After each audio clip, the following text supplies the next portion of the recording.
ભરૂચ જિલ્લામાં pre monsoon કામના નામે થયેલા ભ્રષ્ટાચારની તપાસ કરવા કોંગ્રેસ દ્વારા કલેક્ટરને આવેદનપત્ર પાઠવાયું।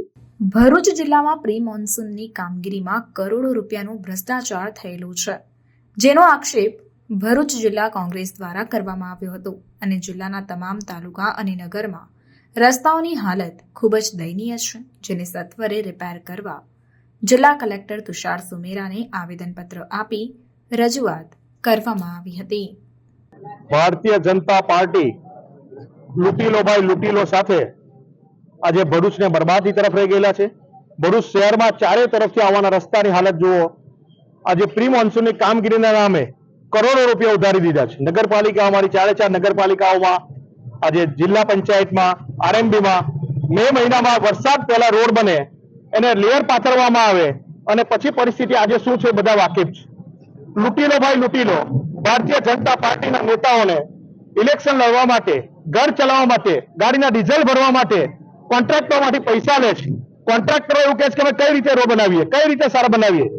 જે તે અધિકારી, જે તે ભ્રષ્ટાચારી આગેવાનોને તાત્કાલિક અસરથી પગલા ભરાય એટલા માટે અમે કલેક્ટરશ્રીને આવેદનપત્ર આપીએ છીએ અને એની પર તાત્કાલિક ગંભીરપણે આજે જે હાલત થઈ રહેલી છે ભરૂચની, આજે ભરૂચ નગરની અંદર અમારે નગરપાલિકાના સભ્યશ્રીઓએ તમામ ધમાલ કરી।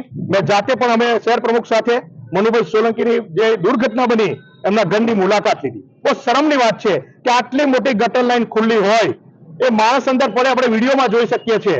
ત્યાંનો નગરપતિ જે જીતેલો કાઉન્સિલર, ત્યાં રહેતા અધિકારીઓને પણ ખબર હતી, છતાં પણ ઇન્ટેન્શનલી આ કાર્ય કરવામાં આવ્યું। કલેક્ટર શ્રી નગરપાલિકાના સીઓ તરફથી એને 20 લાખ જેવી એને મિસિસને નોકરી, પણ જેનો ઘરવાળો ગયો છે, જેનો પિતા ગયો છે, જે માનવ ગયો છે, હત્યા કરી છે, એ ક્યારેય પાછા નહીં આવે। તો અમે માંગણી કરીએ છીએ અમની બેન કે આ હત્યાનો એમની પર ગુનો લગાડે, પદાધિકારી પર પણ લગાડે, અધિકારી પર પણ લગાડે ને તાત્કાલિક ધોરણે એની પર પગલા ભરે અને તાત્કાલિક ધોરણે જે ભ્રષ્ટ અધિકારીઓ છે, જે ભ્રષ્ટાચાર અધિકારીઓ દ્વારા ભારતીય જનતા પાર્ટીના આગેવાનોએ કરેલો છે, એને તાત્કાલિક ધોરણે પગલા ભરે અને આ તાત્કાલિક ધોરણે ભરૂચમાં આવતી મુસીબતો છે, ભારતીય જનતા પાર્ટીને ભરૂચની પ્રજાએ ખોબે ને ખોબે મત આપેલા છે।